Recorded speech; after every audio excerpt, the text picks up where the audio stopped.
ನಾವು ಎಫೆಸ ಪತ್ರಿಕೆಯಲ್ಲಿರುವ ಅನೇಕ ಸತ್ಯಗಳನ್ನು ನೋಡುವಾಗ ದೇವರು ನಮ್ಮಿಂದ ಅಪೇಕ್ಷಿಸುವಂಥ ಸಂಗತಿ ಏನಾಗಿದೆ, ಪೌಲನು ಬಹಳ ಪ್ರಾಮುಖ್ಯವಾದ ಸತ್ಯಗಳನ್ನು ತಿಳಿಯಪಡಿಸಿ ನಮ್ಮ ಹಿನ್ನೆಲೆ ಏನೇ ಇರ್ಬೋದು, ಆದರೆ ಈಗ ಯೇಸು ಕ್ರಿಸ್ತನಲ್ಲಿ ಏನಾಗಿದ್ದೇನೆ, ಯಾರಾಗಿದ್ದೇವೆ, ದೇವರು ನಮ್ಮನ್ನು ಏನಂದರೆ ನೂತನ ಸೃಷ್ಟಿಗಳನ್ನಾಗಿ ಮಾಡಿದ. ಕಳೆದ ಕಾರ್ಯಕ್ರಮದಲ್ಲಿ ಆಲೋಚನೆ ಮಾಡಿದ ಸಂಗತಿ ನಾವು ಅದು ಪ್ರತ್ಯೇಕವಾಗಿ 5 ವಿಷಯಗಳನ್ನು ನಾವು ಆಲೋಚಿಸಬೇಕಾದರೆ, ಯೇಸು ಕ್ರಿಸ್ತನು ನಮಗೆ ಏನಂದರೆ ಸಮಾಧಾನ ಕೊಡುವ ಆತನೇ ಸಮಾಧಾನ ಕರ್ತವಾಗಿದ್ದಾನೆ. Is our piece. ಎಲ್ಲರನ್ನ ನಾವು ಒಟ್ಟಾಗಿ ಅನ್ಯೋನ್ಯತೆಯಲ್ಲಿ ಸೇರಿಸುವ ಆತನು. ಮನುಷ್ಯನಲ್ಲಿ ಏನು ಸಮಾಧಾನ ಇಲ್ಲ, ದ್ವೇಷ, ಹಗೆತನ, ಬರೀ ಕುಟುಂಬದಲ್ಲಿ ಅಲ್ಲ, ದೇಶದಲ್ಲಿ ಎಲ್ಲ ಕಡೆಗಳಲ್ಲಿ ಸೈತಾನ ಅಷ್ಟಮಟ್ಟಿಗೆ ನಮ್ಮನ್ನು ಏನು ಮಾಡಿದ್ದಾನೆ, ಅನೇಕ ರೀತಿಯಲ್ಲಿ ನಮ್ಮನ್ನು ಅಂಧಕಾರದಲ್ಲಿ ಬಂಧಿಸಿ ದೇವರಿಂದ ಪ್ರತ್ಯೇಕಿಸಬೇಕೆಂಬಂಥ ರೀತಿಯಲ್ಲಿ ಕಾರ್ಯಗಳು ಮಾಡುವಂಥ ಸಂಗತಿ ಪ್ರಿಯರೇ. ಆದ್ದರಿಂದ ಯೇಸು ಕ್ರಿಸ್ತನ ಮೂಲಕವಾಗಿರ್ತಕ್ಕಂಥ ನಿತ್ಯ ಸಮಾಧಾನದಲ್ಲಿ ಜೀವಿಸಬೇಕು.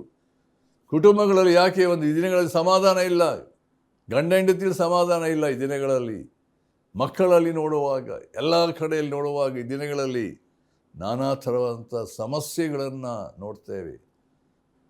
ಈ ಎಲ್ಲ ಸಮಸ್ಯೆಗಳ ಪರಿಹಾರ ನಾವು ಯೇಸು ಕ್ರಿಸ್ತನ ಬಳಿಗೆ ಬರದೇ ಹೋದರೆ ನಮಗೆಲ್ಲೂ ಸಮಾಧಾನ ಇಲ್ಲ ಪ್ರಿಯರೇ. ಯೇಸು ಕ್ರಿಸ್ತನ ಬಳಿಗೆ ಯಾರು ಬರ್ತಾರೋ, ತಮ್ಮನ್ನು ಸಮರ್ಪಿಸಿಕೊಳ್ತಾರೋ, ಅವರ ಜೀವಿತದಲ್ಲಿ ಆ ವಿಶೇಷವಾದಂಥ ಶಾಂತಿ, ಸಮಾಧಾನ, ಬಿಡುಗಡೆ ಆತನು ಕೊಡುವಾತನಾಗಿದ್ದಾನೆ. ಈ ದಿವಸ ನಾವು ಪ್ರತ್ಯೇಕವಾಗಿ ಮುಂದಿನ ವಾಕ್ಯವನ್ನು ಧ್ಯಾನ ಮಾಡೋಣ. ಯಾಕೆಂದರೆ ದೇವರ ವಾಕ್ಯದ ಅನೇಕ ಭಾಗದಲ್ಲಿ ನೋಡುವಾಗ ಯೇಸು ಕ್ರಿಸ್ತನು ಬಂದಂಥ ಉದ್ದೇಶ ಏನೆಂಬುದನ್ನು ಪ್ರತ್ಯೇಕವಾಗಿ ಪೌಲನು ಅದನ್ನು ನಾನಾ ವಿಧದಲ್ಲಿ ಅದನ್ನು ವಿವರಿಸ್ತಾ ಇದ್ದಾನೆ. ಎಫೆಸ ಪತ್ರಿಕೆ 2:16 ಹೀಗೆ ಉಂಟು: ಇದ್ದ ದ್ವೇಷವನ್ನು ತನ್ನ ಶಿಲುಬೆಯ ಮೇಲೆ ಕೊಂದು ಆ ಶಿಲುಬೆಯ ಮೂಲಕ ಉಭಯರನ್ನು ಒಂದೇ ದೇಹದಂತಾಗ ಮಾಡಿ ದೇವರೊಂದಿಗೆ ಸಮಾಧಾನ ಪಡಿಸಿದ್ದಾನೆ. And that he might reconcile them both to God in one body through the cross, thereby putting to death the enmity ಎಂಬುದಾಗಿ ಹೇಳಲ್ಪಟ್ಟು. ಈ ವಾಕ್ಯಗಳ ಸತ್ಯಗಳನ್ನು ಧ್ಯಾನಿಸುವಾಗ ಇಲ್ಲಿ 3 ಪ್ರಾಮುಖ್ಯವಾದ ಸತ್ಯಗಳನ್ನು ನಾವು ಇಲ್ಲಿ ಈ ವಾಕ್ಯದಲ್ಲಿ ನಾವು ನೋಡಲಿಕ್ಕಿದ್ದೇವೆ. ಅದನ್ನು ದೇವರಾತ್ಮನ ಸಹಾಯದಿಂದ ನಾವು ಧ್ಯಾನ ಮಾಡೋಣ, ಪ್ರಾರ್ಥನೆ ಮಾಡೋಣ. ನಮ್ಮ ಪ್ರೀತಿಯುಳ್ಳ ತಂದೆಯ ದೇವರೇ, ನಿನ್ನ ವಾಕ್ಯಗಳನ್ನು ಧ್ಯಾನಿಸುವಾಗ ಕರ್ತನೆ, ಅದರ ವಿಶೇಷತೆ ಯೇಸು ಕ್ರಿಸ್ತನ ಶಿಲುಬೆಯ ದರ್ಶನ, ಯೇಸು ಕ್ರಿಸ್ತನು 2000 ವರ್ಷಗಳ ಹಿಂದೆ ಆತ ಮಾಡಿದಂಥ ಶ್ರೇಷ್ಠವಾದ ಯಜ್ಞ, ಆ ಶಿಲುಬೆಯಲ್ಲಿ ಮಾಡಿದಂಥ ಕಾರ್ಯದ ನಿಮಿತ್ತ ಆಗಿರುವಂಥ ಸತ್ಯ ಕರ್ತನೆ, ಅದರ ವಿಶೇಷತೆ ಈ ದಿವಸದಲ್ಲಿ ನಮ್ಮ ಒಬ್ಬೊಬ್ಬರ ಜೀವಿತದಲ್ಲಿ ಇಡೀ ಲೋಕ ಕರ್ತನೆ ಪಾಪದಲ್ಲಿ ಮುಳುಗಿ ಹೋಗಿರುವಾಗ, ಸೈತಾನನ ಬಂಧನದಲ್ಲಿರುವಾಗ ಬಿಡುಗಡೆ ಬೇಕಾಗಿದೆ ಕರ್ತನೆ. ನೀನು ಬಂದು ಮಾಡಿ ಕರ್ತನೆ, ನೀನು ಸಂಪೂರ್ಣವಾಗಿ ತೀರಿಸಿ ಎಂಬುದಾಗಿ ಹೇಳಿದ ರೀತಿಯಲ್ಲಿ ಈ ದಿನಗಳಲ್ಲಿ ಜನರು ನಿನ್ನ ಕಡೆ ಬರಬೇಕಪ್ಪ. ನಿನ್ನಲ್ಲಿಯೇ ನಮಗಿರ್ತಕ್ಕಂಥ ಶಾಂತಿ, ಸಮಾಧಾನ, ಪಾಪದ ಬಿಡುಗಡೆ, ವಿಮೋಚನೆ ಬೇರೆ ಎಲ್ಲೂ ಸಿಗುವಂಥದ್ದಲ್ಲ ಎಂಬುದನ್ನು ತಿಳಿಸಿರುವಾಗ ಈ ಕಾರ್ಯಕ್ರಮ ಕೇಳುವಂಥ ಒಬ್ಬೊಬ್ಬರ ಹೃದಯಗಳಲ್ಲಿ, ಅವರ ಹೃದಯಗಳ ಜೀವಿತಗಳಲ್ಲಿ, ಕುಟುಂಬಗಳಲ್ಲಿ, ಸಭೆಗಳಲ್ಲಿ ಕರ್ತನೆ ಆತ್ಮನ ಕಾರ್ಯ ಸಾಧಿಸು. ನೀನು ದಾಸನಿಗೆ ಬೇಕಾದ ಕೃಪೆ ಕೊಡು. ಆತ್ಮಭರಿತನಾಗಿ, ಆತ್ಮನಿಂದ ನಡೆಸಲ್ಪಟ್ಟವನಾಗಿ ನಿನ್ನ ವಾಕ್ಯವನ್ನು ಹೇಳಲಿಕ್ಕಾಗುವಂಥ ಧೈರ್ಯ, ಕೃಪೆಯನ್ನು ಕರ್ತ ಅನುಗ್ರಹಿಸಿ ನಿನ್ನ ಮಹಿಮೆಯಿಂದ ಬೇಕೆಂದು ಯೇಸು ಕ್ರಿಸ್ತನ ಹೆಸರಿನಲ್ಲಿ ಬೇಡ್ತೇನೆ ತಂದೆಯೇ, ಆಮೇನ್. ನಾವು ಈ ವಾಕ್ಯದಲ್ಲಿ 16ನೇ ವಚನದಲ್ಲಿ ನಾವು 3 ಸತ್ಯಗಳನ್ನು ನಾವು ಆಲೋಚನೆ ಮಾಡಲಿಕ್ಕಿದ್ದೇವೆ. ಅಲ್ಲಿ ಮೊದಲನೇ ಸತ್ಯ ಏನಂದರೆ, ಯೇಸು ಕ್ರಿಸ್ತನು ಮಾಡಿದ ಕಾರ್ಯ, ಇದ್ದ ದ್ವೇಷವನ್ನು ತನ್ನ ಶಿಲುಬೆಯ ಮೇಲೆ ಕೊಂದು ಹಾಕಿದನು. ಅಂದರೆ ಅದನ್ನು ಸಂಪೂರ್ಣವಾಗಿ ದ್ವೇಷವನ್ನು ತೆಗೆದು ಹಾಕಿದನು ಎಂಬುದಾಗಿ ಅರ್ಥ. ಎರಡನೇದಾಗಿ, ಶಿಲುಬೆಯ ಮೂಲಕ ಉಭಯರನ್ನು ಒಂದೇ ದೇಹದಂತಾಗ ಮಾಡಿದ್ದಾನೆ. ನೋಡ್ರಿ, ಯೇಸು ಕ್ರಿಸ್ತನ ಶಿಲುಬೆಯ ಕಾರ್ಯ, ಆ ಶಿಲುಬೆ ಏನು ಮಾಡಿದೆ ಎಂಬುದಾಗಿ ನೋಡಬೇಕಾದ್ರೆ ಇಲ್ಲಿ 3 ಸತ್ಯಗಳನ್ನು, 3 ಡೈಮೆನ್ಷನ್ ಎಂಬುದಾಗಿ ನಾವು ನೋಡ್ತೇವೆ. 3ನೇ ಡೈಮೆನ್ಷನ್ ಅಂತ ಹೇಳಿದ್ರೆ, ದೇವರನ್ನೇ ಸಮಾಧಾನ ಪಡಿಸಿದ್ದಾನೆ. ಇದು 3ನೇ ಸಂಗತಿ. ಅಂದರೆ ಯೇಸು ಕ್ರಿಸ್ತನು ಈ ಲೋಕಕ್ಕೆ ಬಂದಂಥ ಸಂಗತಿಯಲ್ಲಿ, ಆ ಶಿಲುಬೆಯಲ್ಲಿ ಮಾಡಿದಂಥ ಶ್ರೇಷ್ಠವಾದ ಯಜ್ಞದ ಮೂಲಕವಾಗಿ ಆದಂಥ 3 ಡೈಮೆನ್ಷನ್, 3 ಪ್ರಾಮುಖ್ಯವಾದ ಸಂಗತಿ ಏನೆಂಬುದನ್ನು ಪೌಲನು ಈ ವಾಕ್ಯದಲ್ಲಿ ತಿಳಿಯಪಡಿಸಿದ್ದಾನೆ ಎಂಬುದಾಗಿ ನೋಡ್ತೇವೆ. ಅಲ್ಲಿ ಮೊದಲನೇ ಸತ್ಯ ಏನಂತ ಹೇಳಿದ್ರೆ, ಅಲ್ಲಿ ಪ್ರತ್ಯೇಕವಾಗಿ ಯೇಸು ಕ್ರಿಸ್ತನು ಮಾಡಿದಂಥ ಒಂದು ಶ್ರೇಷ್ಠವಾದ ಕಾರ್ಯ, ನಾವು ಅದನ್ನು ಆಲೋಚನೆ ಮಾಡಬೇಕಾದ್ರೆ ಶಿಲುಬೆಯಲ್ಲಿ ಆದಂಥ ಒಂದು ಶ್ರೇಷ್ಠವಾದ ಕಾರ್ಯ. ನಾವು ಪ್ರತ್ಯೇಕವಾಗಿ ನಾವು ಕೊಲೊಸ್ಸೆ ಪತ್ರಿಕೆ ಅದನ್ನು ದೇವರ ವಾಕ್ಯದ ವಾದಗಳು ನೋಡಬೇಕಾದ್ರೆ 2ನೇ ಅಧ್ಯಾಯದಲ್ಲಿ ನೋಡುವಾಗ ಅಲ್ಲಿ ಪ್ರತ್ಯೇಕವಾದ ವಾಕ್ಯ ನೋಡ್ತೇವೆ.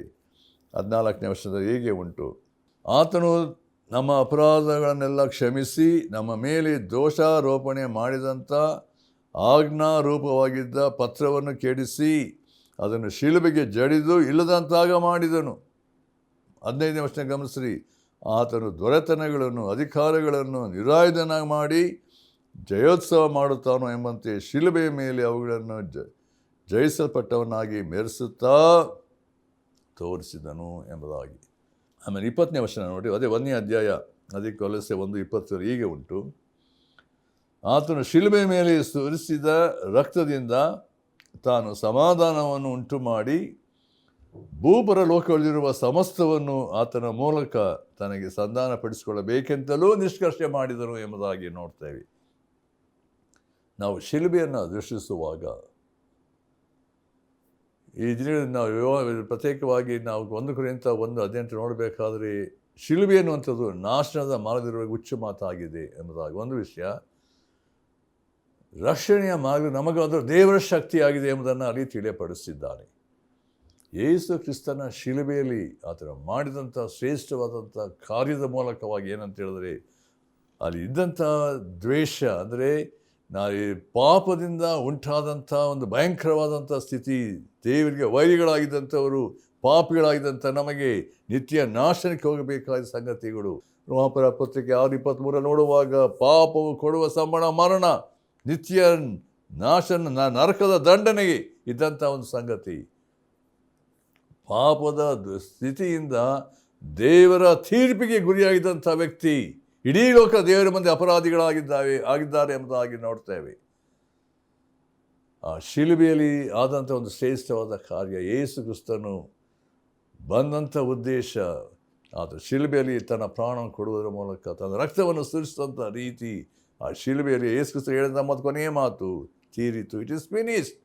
ಆತ ಬಂದಂಥ ಒಂದು ಕಾರ್ಯದಲ್ಲಿ ಏನಂತ ಹೇಳಿದ್ರೆ, ದೇವರು ಕೊಟ್ಟಂಥ ಜವಾಬ್ದಾರಿಕೆಯನ್ನು ಆತ ಇಡೀ ಲೋಕದ ಜನರ ಪಾಪದ ನಿವಾರಣೆಗಾಗಿ ತನ್ನ ಯಜ್ಞವಾಗಿ ಸಮರ್ಪಿಸಿಕೊಂಡು ತನ್ನ ರಕ್ತವನ್ನೇ ಕೊಟ್ಟು ಆ ಉತ್ತಮವಾದ ಬೆಲೆಯುಳ್ಳ ರಕ್ತವನ್ನು, ಅಮೂಲ್ಯವಾದ ರಕ್ತವನ್ನು ಸುರಿಸಿ ಮನುಷ್ಯರ ರಕ್ಷಣೆಗಾಗಿ ತನ್ನನ್ನೇ ಸಮರ್ಪಿಸಿಕೊಂಡಿದ್ದಾನೆ ಎಂಬುದಾಗಿ ನೋಡ್ತೇವೆ. ಎಂಥ ಒಂದು ವಿಶೇಷವಾದ ಪ್ರೀತಿ! ಅಂದರೆ ದೇವರ ದೃಷ್ಟಿಯಲ್ಲಿ ನಾವು ನೋಡಬೇಕಾದ್ರೆ ದೇವರ ಮುಂದೆ ಅಪರಾಧಿಗಳು, ಅವಿಧಿಯರು, ದೇವರಿಗೆ ವೈರಿಗಳಾಗಿದ್ದಂಥ ನಾವು ದೇವರ ಸನ್ನಿಧಾನಕ್ಕೆ ಬರುವಂಥ ಯಾವ ಯೋಗ್ಯತೆ ಇರಲಿಲ್ಲ, ಯಾರಿಗೂ ಇಲ್ಲ. ದೇವರು, ಯಾಕಂದರೆ ದೇವರು ಪರಿಶುದ್ಧನು, ನೀತಿ ಸ್ವರೂಪನು. ಮನುಷ್ಯನು ಮಾಡುವಂಥ ಎಲ್ಲ ಕಾರ್ಯಗಳ ಮೂಲಕ, ದಾನ ಧರ್ಮಗಳು, ಪುಣ್ಯ ತೀರ್ಥಯಾತ್ರೆಗಳ ಮೂಲಕ ನಾನು ದೇವರನ್ನು ಪಡ್ಕೊಳ್ತೇನೆ ಎಂಬುದಾಗಿ ಹೇಳೋದು ಸಾಧ್ಯತೆ ಇಲ್ಲ ಪ್ರಿಯರೇ. ನಮ್ಮ ಎಲ್ಲ ಧರ್ಮ ಕಾರ್ಯಗಳು ಏನಂದರೆ ದೇವರ ಮುಂದೆ ವಲಸೆ ಬಟ್ಟೆಯಾಗಿದೆ ಎಂಬುದಾಗಿ ನಾವು ನೋಡ್ತೇವೆ. ದೇವರ ಬಳಿಗೆ ಬರಬೇಕಾದ್ರೆ ಇದಕ್ಕೊಂದು ಒಂದೇ ಒಂದು ಮಾರ್ಗ. ಯೇಸು ಕ್ರಿಸ್ತನು ಹೇಳಿದ ಮಾತು, ನಾನೇ ಮಾರ್ಗ, ನಾನೇ ಸತ್ಯ, ನಾನೇ ಜೀವ, ನನ್ನ ಹೊರತು ಯಾರು ತಂದೆಯ ಬಳಿಗೆ ಬರುವುದಿಲ್ಲ ಎಂಬುದಾಗಿ ಹೇಳಿದ ಆತನು.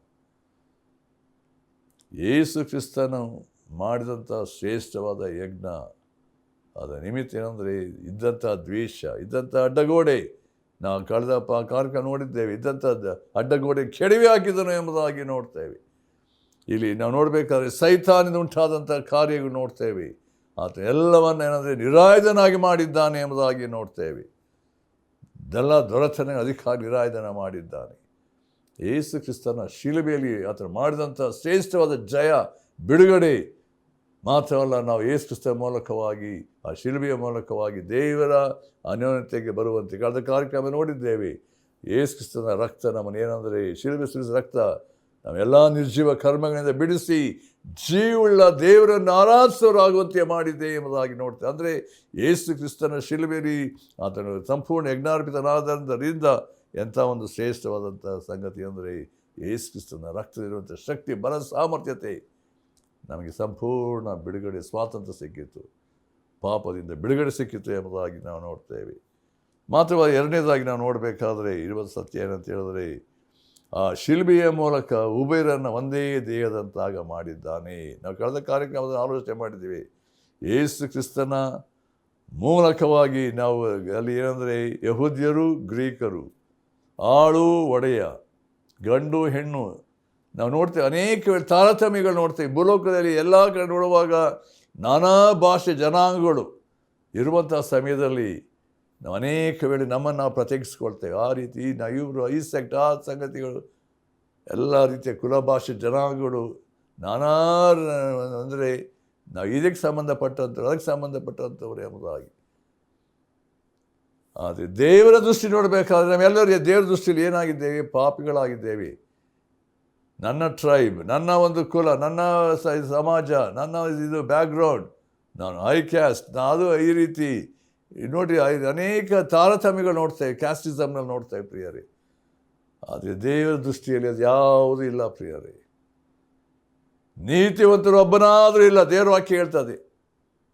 ನನ್ನ ಮಾತಲ್ಲ, ದೇವರ ವಾಕ್ಯ. ರೋಮಪುರ ಪತ್ರಿಕೆ 3ನೇ ಅಧ್ಯಾಯ ಓದುವಾಗ ಗೊತ್ತಾಗ್ತದೆ. ನೀತಿವಂತನು ಒಬ್ಬನಾದರೂ, ಎಲ್ಲರೂ ದೇವರ ಮುಂದೆ ಅಪರಾಧಿಗಳು, ನಾವು ದ್ರೋಹಿಗಳು, ಪಾಪಿಗಳು, ದೇವರಿಂದ ದೂರವಾಗಿ ಹೋದಂಥವರು. ಇಂಥ ಒಂದು ದುರಾವಸ್ಥೆಯಲ್ಲಿದ್ದಂಥ ನಮ್ಮ ಜೀವಿತದಲ್ಲಿ ಈ ಲೋಕದಲ್ಲಿ ನೋಡುವಾಗ ಅನೇಕ ತಾರತಮ್ಯಗಳು ನೋಡ್ತೇವೆ ಪ್ರಿಯರೇ. ಯೇಸು ಕ್ರಿಸ್ತನ ಬಂದಂಥ ಉದ್ದೇಶ ನಮ್ಮೆಲ್ಲರನ್ನ ಒಂದಾಗಿ ಮಾಡೋದಕ್ಕೋಸ್ಕರ. You are one in Christ. ನಾವು ಪರಲೋಕದ ಒಂದು ಮಹಿಮೆಯನ್ನು ನೋಡಬೇಕಾದ್ರೆ ನಾವು ಒಟ್ಟಾಗಿ ಆ ಪರಲೋಕದಲ್ಲಿ ಸೇರುವಾಗ ಇರುವಂಥ ಒಂದು ಶ್ರೇಷ್ಠವಾದಂಥ ಬಾಧ್ಯತೆಯಲ್ಲಿ ಈ ಲೋಕದಲ್ಲಿ ಇರುವಾಗ ನಾವು ಅನೇಕ ರೀತಿಯಲ್ಲಿ ಬೇರೆ ಬೇರೆ ರೀತಿಯಲ್ಲಿ ನಾವು ಕಚ್ಚಾಡ್ತೇವೆ. ನಾನಾ ರೀತಿ ನಮ್ಮದೇ ಆದಂಥ ಸ್ಟೇಟಸ್ಗಳು, ನಮ್ಮದೇ ಆದ ರೀತಿಯಲ್ಲಿ ನಾವು ನಮ್ಮದೇ ಆದ ಓನ್ ಕಿಂಗ್ಡಮ್ಸ್ಗಳು ಮಾಡ್ಕೊಳ್ತೇವೆ. ಇಲ್ಲ ಪ್ರಿಯರೇ, ಯಾವಾಗ ನಾವು ದೇವರಾತ್ಮನ ಮೂಲಕವಾಗಿ ನಾವು ಒಂದೇ ಆಗಿದ್ದೇವೆ, ನಾವು ಒಂದೇ ಕುಟುಂಬಕ್ಕೆ ಸೇರಿದ್ದೇವೆ. ಸಭೆ ಅಂತ ಹೇಳಬೇಕಾದ್ರೆ it's one body in Christ. ಯೇಸು ಕ್ರಿಸ್ತನ ಶಿರಸ್ಸು. ನಾವು ಅದಕ್ಕೆ ಎಲ್ಲ ನಾವೇನಾಗಿದ್ದೇವೆ? ದೇಹ. ನಾವು ಅನೇಕ ಅಂಗಗಳಾಗಿರುವಾಗ ದೇಹದಲ್ಲಿ ನಾವೆಲ್ಲ ಒಂದೇ ಆಗಿದ್ದೇವೆ. ನಾವು ಯೇಸು ಕ್ರಿಸ್ತನ ಅಧಿಕಾರಕ್ಕೆ, ಆ ಶಿರಸ್ಸಿಗೆ ನಾವೇನಾಗಿದ್ದೇವೆ? ಒಳಪಟ್ಟಿದ್ದೇವೆ ಅನ್ನುವಂಥ ತೋರಿಸುವಂಥದ್ದು. ಇದು ಈ ಆಲೋಚನೆಯನ್ನು ಗಮನಿಸುವಾಗ ಪೌಲನು ಹೇಳಬೇಕಾದ್ರೆ ನಾವು ಪ್ರತ್ಯೇಕವಾದನ್ನು ಏನಂದರೆ ಶಿಲುಬೆಯ ಮೂಲಕ ಉಭಯರನ್ನು ಒಂದೇ ದೇಹದಂತ ಮಾಡಿದ್ದಾನೆ ಅಂತ ಹೇಳಬೇಕಾದ್ರೆ ನಾವು ಯಾವಾಗ ಆ ಶಿಲುಬೆಯ ದರ್ಶನ, ಯೇಸು ಕ್ರಿಸ್ತನ ಶಿಲುಬೆಯ ಮೂಲಕ ರಕ್ಷಿಸಲ್ಪಟ್ಟವರಾಗಿ ಆ ಅನ್ಯೋನ್ಯತೆಗೆ ಸೇರಿ ಬರುವಾಗ ಆಗಿರುವಂಥ ಸಂಗತಿಗಳಂತ ಹೇಳಿದ್ರೆ ನಮ್ಮ ಹಳೆಯ ಎಲ್ಲ ಸಂಗತಿಗಳು ನಾವು ಪೂರ್ವ ಸ್ಥಿತಿ ಹೋಗಿ ನಾವು ಯೇಸು ಕ್ರಿಸ್ತನಲ್ಲಿ ಏನಾಗಿದ್ದೇವೆ? ನೂತನ ಸೃಷ್ಟಿಗಳಾಗಿದ್ದೇವೆ. ಇದು ದೇವರ ಆತ್ಮನ ಕಾರ್ಯ. ಪರಿಶುದ್ಧಾತ್ಮ ನಮ್ಮ ಜೀವಿತಗಳನ್ನು ಮಾರ್ಪಡಿಸಿ ರೂಪಿಸಿ ನಮ್ಮನ್ನು ಏನಂತ ಹೇಳಿದ್ರೆ ನೂತನ ಸೃಷ್ಟಿಗಳನ್ನಾಗಿ ಮಾಡಿದ್ದಾನೆ ಎಂಬುದಾಗಿ ನೋಡ್ತೇವೆ. ನಮ್ಮಲ್ಲಿ ಯಾವಾಗ ಹಳೆಯ ಸ್ವಭಾವಗಳು ಇರುವಾಗ, ಹಳೆಯ ಮನಸ್ಸು ನಮಗೆ ಮನಸ್ಸು ನೂತನವಾಗದೆ ಹೋದರೆ ಅನೇಕ ಕಚ್ಚಾಡ್ತೇವೆ. ಅನೇಕ ವೇಳೆ ನಮ್ಮದೇ ಆದಂಥ ಶರೀರದ ಸಂಗತಿಗೆ ಒಳಪಡ್ತೇವೆ ಪ್ರಿಯರು. ಇಲ್ಲ, ನಾನು ಯೇಸು ಕ್ರಿಸ್ತನ ಮೂಲಕ ನೂತನ ಸ್ವಭಾವ, ನಾನು ನೂತನ ವ್ಯಕ್ತಿಯಾಗಿದ್ದೇನೆ. ದೇವರ ಕೇಳಬೇಕಾದ್ರೆ ಯೇಸು ಕ್ರಿಸ್ತ ಶಿಲುಬೆಯ ಮೂಲಕ ದೇವರು ಮಾಡಿರುವ ಸಂಗತಿ ಅಂದರೆ ನಮ್ಮನ್ನು ಒಂದೇ ದೇಹದಂತಾಗ ಮಾಡಿದ್ದಾನೆ. ಇದು ನಾವು ಪೌಲ ಬರೆದಂಥ ಎಲ್ಲ ಪತ್ರಿಕೆಗಳನ್ನು ನೋಡಬೇಕಾದ್ರೆ ಆತನು ಪ್ರತ್ಯೇಕವಾಗಿ ತಿಳಿಸುವ ಸಂಗತಿ. ನಾವು ಒಂದೇ ಒನ್ ಇನ್ ಕ್ರೈಸ್ಟ್. ನಾವು ಎಫೆಸ ಪತ್ರಿಕೆಯಲ್ಲಿ ನೋಡ್ತೇವೆ, ನಾವು ಕೊಲೊಸ್ಸೆ ಪತ್ರಿಕೆಯಲ್ಲಿ ನೋಡ್ತೇವೆ. ಆದರೆ ಪ್ರತ್ಯೇಕ ಅದರ ಅನೇಕ ಸಂಗತಿಗಳನ್ನು ದೇವರ ವಾಕ್ಯದ ಭಾಗದಲ್ಲಿ ನಾವು ಅದನ್ನು ಅನೇಕ ಸಾರಿ ಅದನ್ನು ವಾಕ್ಯದ ಅನೇಕ ಭಾಗದಲ್ಲಿ ಆಲೋಚನೆ ಮಾಡಬೇಕಾದ್ರೆ ಎಫೆಸ 4:4 ಹೀಗೆ ಉಂಟು. ಏನಂದರೆ, ನೀವೆಲ್ಲರೂ ಒಂದೇ ದೇಹಕ್ಕೆ ಸೇರಿದವರು, ಒಬ್ಬನೇ ಆತ್ಮನನ್ನು ಹೊಂದಿದವರು, ಒಂದೇ ಪದವಿಯನ್ನು ನಿರೀಕ್ಷಿಸುವುದಕ್ಕೆ ಕರೆಯಲ್ಪಟ್ಟವರು, ನಿಮ್ಮೆಲ್ಲರಿಗೂ ಕರ್ತನು ಒಬ್ಬನೇ, ಭರವಸೆ ಒಂದೇ, ಸ್ನಾನ ದೀಕ್ಷೆ ಒಂದೇ, ಎಲ್ಲರಿಗೂ ತಂದೆಯಾಗಿರುವ ದೇವರು ಒಬ್ಬನೇ. ನೋಡಿ, ಇರುವಂಥ ಸತ್ಯಗಳನ್ನು ನೋಡಬೇಕಾದ್ರೆ ನಮ್ಮ ಜೀವಿತಗಳಲ್ಲಿ ನಾವು ಪ್ರಾಮುಖ್ಯವಾಗಿ ಅನುಸರಿಸಬೇಕಾದಂಥ ಒಂದು ಸಂಗತಿ ಏನಂದರೆ, ನಾವು ಬೇರೆ ಬೇರೆ ಕುಟುಂಬಕ್ಕೆ, ಬೇರೆ ಬೇರೆ ಸನ್ನಿವೇಶಕ್ಕೆ, ದೇಶಕ್ಕೆ ಒಳಪಟ್ಟಾಗಿಯೂ ಕೂಡ ಯೇಸು ಕ್ರಿಸ್ತನ ರಕ್ತದ ಮೂಲಕವಾಗಿ ನಾವು ಒಂದೇ ದೇಹಕ್ಕೆ ನಾವು ಸೇರಿದ್ದೇವೆ. ನಾವು ಕಳೆದ ಕಾರ್ಯಕ್ರಮದಲ್ಲಿ ಆಲೋಚನೆ ಮಾಡಿದಾಗ ನಾವು ಯೇಸು ಕ್ರಿಸ್ತನು ಹೇಳಿದಂಥ ಒಂದು ಕಮ್ಯುನಿಯನ್ ಸರ್ವಿಸ್ ಅಂತ ಏನಾದ್ರು ರೊಟ್ಟಿ ಪಾತ್ರೆಯಲ್ಲಿ ಪಾಲು ತೆಗೆದುಕೊಳ್ಳುವ ರೀತಿ ನೋಡುವಾಗ, ಈ ರೊಟ್ಟಿ ನೋಡಬೇಕಾದ್ರೆ ಅದು ಒಂದೇ ಎಂಬುದಾಗಿ ತೋರಿಸುವಾಗ, ನಾವೆಲ್ಲರೂ ಬೇರೆ ಬೇರೆ ಸಂಗತಿಗಳು ಯೇಸು ಕ್ರಿಸ್ತನ ಒಂದೇ ಆಗಿದ್ದೇವೆ. ಆ ರೊಟ್ಟಿ ಮತ್ತು ಪಾತ್ರೆ ತೆಗೆದುಕೊಳ್ಳುವಾಗ ಏನು ತೋರಿಸ್ತಾ ಇದೆ ಅಂದರೆ, ನಾವು we are one in Christ ಎಂಬುದಾಗಿ. ಆ ಒಂದು ಪ್ರೀತಿ, ಆ ಒಂದು ಅನ್ಯೋನ್ಯತೆ, ಐಕ್ಯತೆಯಲ್ಲಿ ನಾವು ಯೇಸು ಕ್ರಿಸ್ತನಲ್ಲಿ ಒಳಪಟ್ಟು ನಾವು ಅದನ್ನು ತೆಗೆದುಕೊಳ್ತೇವೆ ಎಂಬಂಥ ರೀತಿ ಅದನ್ನು ಸೂಚಿಸುವಂಥ ಸಂಗತಿ, ನನ್ನನ್ನು ನೆನೆಸಿಕೊಳ್ಳೋದಕ್ಕೋಸ್ಕರ ಹೀಗೆ ಮಾಡಿರಿ ಎಂಬುದನ್ನು ಕರ್ತನು ಹೇಳ್ದಂಥ ಸಂಗ. ಅಂದರೆ ಯೇಸು ಕ್ರಿಸ್ತ ನೆನೆಸ್ಕೊಳ್ಳೋ ಸಂಗ ಅಂದರೆ, ಯೇಸು ಕ್ರಿಸ್ತ ನಮಗೋಸ್ಕರ ಶಿಲುಬೆಯಲ್ಲಿ ಮಾಡಿದಂಥ ಕಾರ್ಯ ಅಂತ ಹೇಳಿದ್ರೆ, ನಾವು ಬೇರೆ ಬೇರೆ ಕುಟುಂಬದವರು, ಬೇರೆ ಬೇರೆ ಸ್ಥಿತಿ ಸನ್ನಿವೇಶವಿದ್ದವರು ಸಹ ನಾವು ಈಗ ಯೇಸು ಕ್ರಿಸ್ತನಲ್ಲಿ ಒಂದೇ ಆಗಿದ್ದೇವೆ, ಒಂದೇ ದೇಹವಾಗಿದ್ದೇವೆ. ಇದು ಸೂಚಿಸುವಂಥ ಒಂದು ಸಂಗತಿ. ಈ ಸತ್ಯವನ್ನು ನಾವು ಗಮನಿಸುವಾಗ ನಾವು ಎಷ್ಟ ಮಟ್ಟಿಗೆ ಒಬ್ಬರೊಬ್ಬರು ಯಥಾರ್ಥವಾಗಿ ಪ್ರೀತಿಸುವಂಥದ್ದು, ಅನ್ಯೋನ್ಯತೆ ಜೀವಿಸಬೇಕೆಂಬುದಾಗಿ, ನಾವು ಎಲ್ಲದರಲ್ಲಿ ಕರ್ತನು ಕೊಟ್ಟಂಥ ಆಜ್ಞೆಗನುಸಾರವಾಗಿ ಜೀವಿಸಬೇಕೆಂಬುದಾಗಿ ಕರ್ತನು ನಮಗೆ ತಿಳಿಯಪಡಿಸುವಾತನಾಗಿದ್ದಾನೆ. ಅಲ್ಲಿ ಮೂರನೇದಾಗಿ ನೋಡಬೇಕಾದ್ರೆ ಇರುವಂಥ ಸತ್ಯ ಇನ್ನೊಂದೇನೆಂದರೆ, ದೇವರೊಂದಿಗೆ ಸಮಾಧಾನ ಪಡಿಸಿದ್ದಾನೆ. ಅಲ್ಲಿ ಪೌಲನ ಒಂದು ಬಹಳ ಪ್ರಾಮುಖ್ಯವಾದ ಸಂಗತಿಗಳನ್ನು ನೋಡಬೇಕಾದ್ರೆ, ಆದರೆ ದೇವರ ವಾಕ್ಯ ಇನ್ನೊಂದ್ಸರಿ ಓದ್ತೇನೆ ನೋಡ್ರಿ. ಅಲ್ಲಿ ಇದ್ದ ದ್ವೇಷವನ್ನು ತನ್ನ ಶಿಲುಬೆಯ ಮೇಲೆ ಕೊಂದು ಆ ಶಿಲುಬೆಯ ಮೂಲಕ ಉಭಯರನ್ನು ಒಂದೇ ದೇಹದಂತಾಗ ಮಾಡಿ, ಮುಂದೆ ವಾಕ್ಯ ಭಾಳ ಪ್ರಾಮುಖ್ಯ ಅಂದರೆ, ದೇವರೊಂದಿಗೆ ಸಮಾಧಾನ ಪಡಿಸಿದ್ದಾನೆ. ಯೇಸು ಕ್ರಿಸ್ತನು ಬಂದಂಥ ಒಂದು ಉದ್ದೇಶ, ನಾವು ದೇವರಲ್ಲಿ ಸಮಾಧಾನ ಪಡಿಸುವಂಥ ಸಂಗತಿಗಳು ಹೊಂದಬೇಕೆಂಬ ರೀತಿಯಲ್ಲಿ ರೋಮರ ಪತ್ರಿಕೆ ನಾವು ಪ್ರತ್ಯೇಕ 5ನೇ ಅಧ್ಯಾಯದ ನೋಡುವಾಗ 10ನೇ ವಚನದಲ್ಲಿ ನೋಡುವಾಗ, ದೇವರಿಗೆ ವೈರಿಗಳಾಗಿದ್ದ ನಾವು ಆತನ ಮಗನ ಮರಣದ ಮೂಲಕ ಆತನೊಂದಿಗೆ ಸಮಾಧಾನವಾಗಿರಲಾಗಿ, ಆತನ ಕೂಡ ಸಮಾಧಾನವಾದ ನಮಗೆ ಆ ಮಗನಿಗಿರುವ ಜೀವದಿಂದ ರಕ್ಷಣೆಯಾಗುವುದು ಮತ್ತು ನಿಶ್ಚಯವಲ್ಲವೇ. ಇಲ್ಲಿ ಪೌಲನು ತರುವಂಥ ಆಲೋಚನೆ ಏನಂದರೆ, ನಾವು ಪಾಪದ ದೆಸೆಯಿಂದ ಉಂಟಾದಂಥ ಅಗಲುವಿಕೆ, ದೇವರ ತೀರ್ಪು, ದೇವರ ಕೋಪ ಇಡೀ ಲೋಕದ ಮೇಲೆ ಬಂತು ಎಂಬುದಾಗಿ ನಾವು ನೋಡ್ತೇವೆ. ಆ ಶಿಲುಬೆಯನ್ನು ತೋರಿಸ್ತಾ ಇದೆ ಅಂತ ಹೇಳಬೇಕಾದ್ರೆ, ದೇವರ ಕೋಪ, ಪಾಪದ ದೆಸೆಯಿಂದ ಉಂಟಾದ ಸಂಗತಿ, ದೇವರು ತನ್ನ ಮಗನಾದ ಯೇಸು ಕ್ರಿಸ್ತನ ಮೇಲೆ ತನ್ನ ಕೋಪವನ್ನು ತೀರಿಸಿಕೊಂಡನು. ಪಾಪಕ್ಕೆ ಬರಬೇಕಾದ ದಂಡನೆಯನ್ನು ದೇವರು ಪಾಪರಹಿತನಾದಂಥ ಯೇಸು ಕ್ರಿಸ್ತನ ಮೇಲೆ ಏನಂದರೆ ತಂದನು ಎಂಬುದಾಗಿ ನೋಡ್ತೇವೆ. ಅದಕ್ಕೆ ಯೇಸು ಕ್ರಿಸ್ತ ಅದನ್ನು ಕೂಗಿದಂಥ ರೀತಿ, ನನ್ನ ದೇವರೇ, ನನ್ನ ದೇವರೇ, ಯಾಕೆ ನಾನು ಕೈಬಿಟ್ಟಿ. ದೇವರ ಪ್ರತ್ಯೇಕತೆ, ದೇವರು ತನ್ನ ಮಗನಾದ ಯೇಸು ಕ್ರಿಸ್ತನ ಶಿಲುಬೆ ನೋಡಬೇಕಾದ್ರೆ ಆತನ ಪಾಪ ಸ್ವರೂಪಿಯಾಗಿ ಕಂಡು ಬಂದಂದರೆ, ಇಡೀ ಲೋಕದ ಪಾಪವನ್ನು ದೇವರು ಈ ತನ್ನ ಮಗನಾದ ಯೇಸು ಕ್ರಿಸ್ತನ ಮೇಲೆ ಹಾಕಿದಾಗ, ದೇವರ ವಾಕ್ಯ ಹೇಳ್ತಾರೆ ಕೊರಿಂಥ ಪತ್ರಿಕೆಯಲ್ಲಿ, ಆತ ನಮಗೋಸ್ಕರ ಪಾಪ ಸ್ವರೂಪಿಯಾಗಿ ಮಾಡಲ್ಪಟ್ಟರು. ಇದರಿಂದ ಏನಾಯಿತು, ಯೇಸು ಕ್ರಿಸ್ತ ನಮ್ಮೆಲ್ಲ ಪಾಪಗಳನ್ನು ತನ್ನ ದೇವರು ಹೊತ್ತುಕೊಂಡು ಹೋದರಿಂದ, ದೇವರು ನೀತಿ ಸ್ವರೂಪನಾದ ದೇವರು ತನ್ನ ಮಗನ ದೇವರ ವಾಕ್ಯ ಹೇಳ್ತದೆ, ಆತನ ಜಜ್ಜುವುದು ಯೆಹೋವನ ಸಂಕಲ್ಪವಾಗಿತ್ತು. ಅದೆಲ್ಲವನ್ನು ಆತ ತಾಳಿದನು. ಅದಕ್ಕೋಸ್ಕರ ಯೇಸು ಕ್ರಿಸ್ತ ಹೇಳಿದ ಮಾತು ತೀರಿತು, ಇಟ್ ಈಸ್ ಫಿನಿಶ್ಡ್. ದೇವರು ನನಗೆ ಕೊಟ್ಟಂಥ ಕೆಲಸವನ್ನು, ತನ್ನ ಚಿತ್ತವನ್ನು ನಾನು ಮಾಡಿ ಮುಗಿಸಿದ್ದೇನೆ ಎಂಬುದಾಗಿ ತನ್ನನ್ನೇ ಸಮರ್ಪಿಸಿಕೊಂಡನು ಎಂಬುದಾಗಿ ನಾವು ನೋಡ್ತೇವೆ. ಆ ಶಿಲುಬೆಯಲ್ಲಿ ಆತ ಮಾಡಿ ಮುಗಿಸಂಥ ರೀತಿ ನೋಡುವಾಗ, ಈಗ ದೇವರನ್ನು ನೋಡಬೇಕಾದ್ರೆ ಯೇಸು ಕ್ರಿಸ್ತನ ರಕ್ತ ಇಡೀ ಮನುಷ್ಯರ ಪಾಪದ ಬಿಡುಗಡೆಗಾಗಿ ಸುರಿಸಲ್ಪಟ್ಟದ್ದು ನೋಡುವಾಗ, ಯೇಸು ಕ್ರಿಸ್ತನು ತನ್ನ ರಕ್ತವನ್ನು ತನ್ನ ತಂದೆಯಾದ ದೇವರ ಬಳಿಗೆ ತೆಗೆದುಕೊಂಡು ಹೋಗುವಾಗ, ಇಡೀ ಲೋಕದ ಜನರ ಪಾಪದ ನಿವಾರಣೆಗಾಗಿ ಸ್ನಾನಿಕನಾದ ಯೋಹಾನ ಹೇಳಿದ ಪ್ರಕಾರ ಅಗೋ ಯಜ್ಞಕ್ಕೆ ನೇಮಿಸಿದಂಥ ಯಜ್ಞದ ಕುರಿ ಲೋಕದ ಪಾಪವನ್ನು ಹೊತ್ತುಕೊಂಡು ಹೋಗುವಾತನು ಎಂಬುದಾಗಿ ಹೇಳಿದ ರೀತಿಯಲ್ಲಿ ಯೇಸು ಕ್ರಿಸ್ತನು ನಮ್ಮ ಪಾಪದ ಬಿಡುಗಡೆಗಾಗಿ ಆ ಶಿಲುಬೆಯಲ್ಲಿ ಪ್ರಾಣ ಕೊಟ್ಟು ಸತ್ತು ಉಣಲ್ಪಟ್ಟು 3ನೇ ದಿವಸ ಸತ್ತವಿಂದ ಜೀವಿತನಾಗಿ ಎದ್ದು ಬಂದನು ಎಂಬುದಾಗಿ ನೋಡ್ತೇವೆ. ಇದರಿಂದ ಏನಾಯಿತು, ದೇವರೊಂದಿಗೆ ಸಮಾಧಾನ ಯೇಸು ಕ್ರಿಸ್ತನ ಯಜ್ಞದ ಮೂಲಕವಾಗಿ, ಯೇಸು ಕ್ರಿಸ್ತನ ರಕ್ತ ಸುರಿಸುವುದರಿಂದ, ಆ ರಕ್ತದ ಮೂಲಕವಾಗಿ ಏನಂದರೆ ದೇವರು ಈಗ ತೃಪ್ತಿ ಹೊಂದಿದ್ದಾನೆ. ಮಗನನ್ನು ನೋಡಬೇಕಾದರೆ ತೃಪ್ತಿ ಹೊಂದಿದ್ದಾನೆ. ತನ್ನ ಮಗನು ತಂದೆಗೆ ವಿಧಿಯನಾಗಿ ತನ್ನ ಚಿತ್ತವನ್ನು ಮಾಡಿ ಮುಗಿಸಿದ್ದಾನೆ ಎಂಬುದಾಗಿ ನೋಡುವಾಗ, ದೇವರ ಸನ್ನಿಧಾನದ ಆತ ಮಧ್ಯಸ್ಥಗಾರನಾಗಿದ್ದು, ಈಗ ನಾವು ಯೇಸು ಕ್ರಿಸ್ತನ ಮೂಲಕವಾಗಿ ತಂದೆಯ ದೇವರ ಬಳಿಗೆ ಬರುವಾಗ ನಾವೊಂದು ದೇವರ ಕೃಪೆ ಅಂತ ಹೇಳಿದರೆ ಆತ ನಮ್ಮನ್ನು ಅಂಗೀಕರಿಸುವನಾಗಿದ್ದಾನೆ, ಸ್ವೀಕರಿಸುವನಾಗಿದ್ದಾನೆ. ಆ ಸಮಾಧಾನದಲ್ಲಿ ಇದ್ದೇವೆ ಎಂಬ ಸಂಗತಿ, ಪೀಸ್ ವಿತ್ ಗಾಡ್ ಎಂಬುದಾಗಿ ನೋಡ್ತೇವೆ.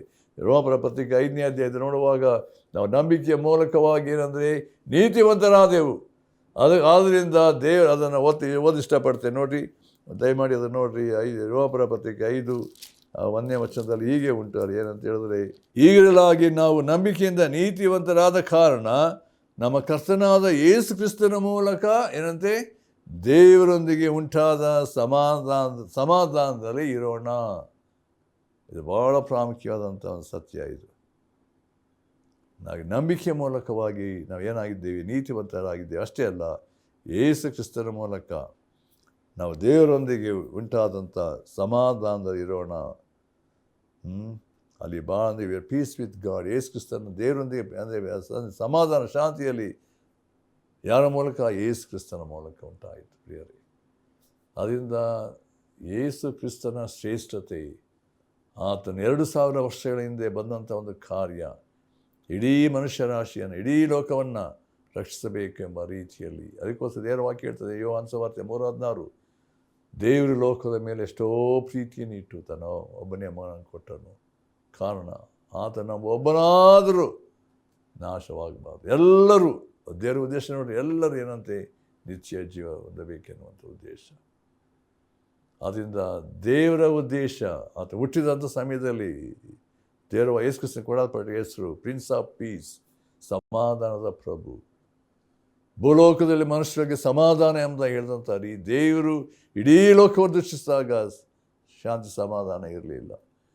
ದೇವರು ಇಡೀ ಲೋಕವನ್ನು ರಕ್ಷಿಸಿ ತನ್ನ ಮಗನಾದ ಯೇಸು ಕ್ರಿಸ್ತನ ಮೂಲಕವಾಗಿ ಸಮಾಧಾನಕ್ಕೆ ತರಬೇಕು, ತನ್ನ ಅನ್ಯೋನ್ಯತೆಗೆ ತರಬೇಕೆಂಬಂಥ ಉದ್ದೇಶದಿಂದ ತನ್ನ ಮಗನನ್ನೇ ಕೈ ಬಿಟ್ಟನು. ದೇವರು ತನ್ನ ಮಗನನ್ನು ಕೈ ಬಿಟ್ಟು ನಮ್ಮನ್ನು ಕೈ ಹಿಡಿದಿದ್ದಾನೆ ಎಂಬ ಸಂಗತಿಯನ್ನು ನೋಡಬೇಕಾದರೆ ನಾವು ದೇವರ ದೃಷ್ಟಿಯಲ್ಲಿ ಎಷ್ಟು ಅಮೂಲ್ಯರಾಗಿದ್ದೇವೆ ಎಂಬುದನ್ನು ನಾವು ನೋಡ್ತೇವೆ ಪ್ರಿಯರೇ. ಈ ವಾಕ್ಯದಲ್ಲಿ ಅನೇಕ ಸಂಗತಿ ಉಂಟು, ಆದರೆ ನನಗೆ ಸಮಯ ಇಲ್ಲ, ನಾನು ಈಗಲೇ ಮುಗಿಸ್ತೇನೆ ನಾನು ಇಲ್ಲಿ. ಆದ್ದರಿಂದ ಯೇಸು ಕ್ರಿಸ್ತನ ಒಂದು ಸಂಗತಿ, 3 ವಿಷಯಗಳನ್ನು ನಾನು ಆಲೋಚಿಸಿರುವಾಗ, ಆ ಶಿಲುಬೆ ಆದ ಸಂಗತಿ, ಇದ್ದ ದ್ವೇಷವನ್ನು ಅದನ್ನು ತೆಗೆದುಹಾಕಿದ್ದಾನೆ ಮತ್ತು ಶಿಲುಬೆಯ ಮೂಲಕ ಉಭಯರನ್ನು ಒಂದೇ ದೇಹವಾಗಿ ಮಾಡಿದ್ದಾನೆ ಮತ್ತು ದೇವರೊಂದಿಗೆ ಸಮಾಧಾನ ಪಡಿಸಿದ್ದಾನೆ. ಈ ವಾಕ್ಯ ಕೇಳುವಾಗ ನಿನ್ನಲ್ಲಿ ದೇವರ ಸಮಾಧಾನ ಉಂಟು. ಆ ಯೇಸು ಕ್ರಿಸ್ತನ ಶಿಲುಬೆಯಲ್ಲಿ ಮಾಡಿದ ಕಾರ್ಯ ನಿನ್ನ ಜೀವಿತವನ್ನು ಮಾರ್ಪಡಿಸಿದೆಯೋ? ಯೇಸು ಕ್ರಿಸ್ತನ ರಕ್ತ ಮೂಲಕವಾಗಿ ನಿನ್ನ ಪಾಪ ಬಿಡುಗಡೆಯಾಗಿ ಕ್ಷಮಿಸಲ್ಪಟ್ಟು ಯೇಸು ಕ್ರಿಸ್ತನ ಮೂಲಕ ನೂತನ ಜೀವಿತ ಹೊಂದಿರುವಂಥ ಅನುಭವ ನಿನ್ನದಾಗಿದೆಯೋ ಪ್ರಿಯರೇ? ನೀನು ಯಾರೇ ಆಗಿರಬಹುದು, ಈ ವಾಕ್ಯ ಕೇಳುವಾಗ ನಿತ್ಯತ್ವದ ಪ್ರಜ್ಞೆ, ಈ ಲೋಕದ ಯಾತ್ರೆಯನ್ನು ಮುಗಿಸಿದ ನಂತರ ಪಾಪ ಕೊಡುವ ಸಂಬಳ ಮರಣ, ಪಾಪದಿಂದ ಉಂಟಾಗುವುದು ಭಯಂಕರವಾದ ಸಂಗತಿ. ನಾವು ದೇವರ ಮುಂದೆ ನಿಲ್ಲಬೇಕಾದ ದಿನ ಉಂಟು. ನಮ್ಮ ಹೆಸರುಗಳು ಜೀವಪಟ್ಟಿ ಬರೆಯಲ್ಪಡದ ಕಾಣಲಿಲ್ಲವೋ ಎಲ್ಲರೂ ಬೆಂಕಿ ಕರೆಗೆ ದಬ್ಬಲ್ಪಡ್ತಾರೆ ಎಂಬುದಾಗಿ ಹೇಳಲ್ಪಟ್ಟಿದೆ. ಯೇಸು ಕ್ರಿಸ್ತನ ಮೂಲಕ ಸಿಗ್ತಕ್ಕಂಥ ನಿತ್ಯ ಜೀವ, ಪಾಪದ ಬಿಡುಗಡೆ, ಪರಲೋಕದ ಬಾಧ್ಯತೆಯನ್ನು ನಾವು ಹೊಂದಿದವರಾಗಿ ನಮ್ಮನ್ನೇ ಕರ್ತನೇ ಪಾಪಿಯಾದ ಕರುಣಿಸುವ ಜೀವಿತ ಬಂದು ವಾಸ ಮಾಡು. ಆ ಶಿಲುಬೆಯಲ್ಲಿ ಆದಂಥ ಕಾರ್ಯದಲ್ಲಿ ನಾನು ಕರ್ತನೇ ನಿನಗಾಗಿ ಜೀವಿಸ್ತೇನೆ, ಈ ಪ್ರೀತಿ ಬದಲಾಗಿ ನಾವು ಏನು ಕೊಟ್ಟರು ಸಾಲದು ಎಂಬುದಾಗಿ ನಮ್ಮನ್ನು ಸಮರ್ಪಿಸಿಕೊಂಡು ಕರ್ತನಿಗಾಗಿ ಜೀವಿಸೋಣ. ದೇವರ ಮಾತುಗಳನ್ನು ಆಶೀರ್ವದಿಸಲಿ. ಆಮೇನ್. ನಮ್ಮ ಪ್ರೀತಿಯುಳ್ಳ ತಂದೆಯಾದ ದೇವರೇ, ನಿನ್ನ ಶಿಲುಬೆಯ ವಿಷಯವಾಗಿ ಆಲೋಚಿಸ್ತಾ ಹೋಗುವಾಗ ಎಂಥ ಒಂದು ಪ್ರೀತಿಯನ್ನು ನಮ್ಮ ಮೇಲೆ ತೋರಿಸಿದ್ದಿ. ಪಾಪಿಗಳು, ಅನ್ಯಜನರು, ದೇವರನ್ನು ಅರಿಯದವರು, ನಿರೀಕ್ಷೆಯಿಲ್ಲದವರಾಗಿದ್ದ ನಮಗೆ ಕೃಪೆ ತೋರಿಸ್ತೆ. ಆ ಶಿಲುಬೆಯಲ್ಲಿ ಕರ್ತನೆ ಇದ್ದಂಥ ದ್ವೇಷವನ್ನು, ಪಾಪದ ಭಯಂಕರ ಸಂಗತಿಯನ್ನು ತೆಗೆದುಹಾಕಿದೆ. ಉಭಯರನ್ನು ಒಂದೇ ದೇಹದಂತಹ ಮಾಡಿದ್ದೆ ಮತ್ತು ನಾವು ದೇವರೊಡನೆ ಸಮಾಧಾನವಾಗಿ ಜೀವಿಸುವಂತೆ ಕರ್ತನೆ ನಿನ್ನ ಮೂಲಕವಾಗಿ ತಂದೆಯ ದೇವರಿಗೆ ಬರುವಂತೆ ಆರಾಧಿಸುವಂತೆ ಮಾಡಿದ್ದಿ. ಸ್ತೋತ್ರಪ್ಪ. ಈ ವಾಕ್ಯ ಕೇಳೋದು ಒಬ್ಬೊಬ್ಬರ ಹೃದಯಗಳಲ್ಲಿ ಕಾರ್ಯ ಮಾಡು, ನಿನ್ನ ಮಹಿಮೆಗಾಗಿ ನಡೆಸು. ಯೇಸು ಕ್ರಿಸ್ತನ ಹೆಸರನ್ನು ಬೇಡ್ತೇವೆ ತಂದೆಯೇ. ಆಮೇನ್. ಸ್ತೋತ್ರವನ್ನು ಅರ್ಪಿಸುತ್ತಾ ಹಾಡುವೆನು ಪ್ರಿಯ ಕರ್ತನಿಗೆ, ಸರ್ವಲೋಕದ ಒಡೆಯ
ಸ್ತೋತ್ರಗಳು